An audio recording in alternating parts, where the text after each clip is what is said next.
батырлығы, ұстаз болу сезімнің ақындығы демекші, ұстаздарға арналған құрмет пен қошемет ешқашан да таусылған емес.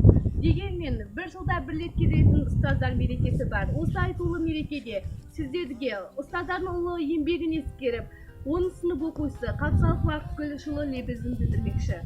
Құрметті Төретай Есенжолқызы, аяулы ұстаздар, сіздерді қазан айында аталып өтілетін мұғалімдер күнімен шын жүректен құттықтаймыз.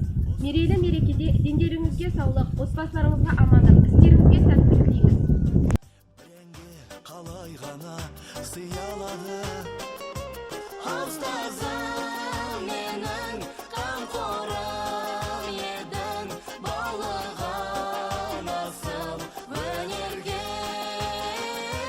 жүрегім дархан, өзіңнің арқан биікке шықсам. Ұстаздар, сіздерді мерекелеріңізбен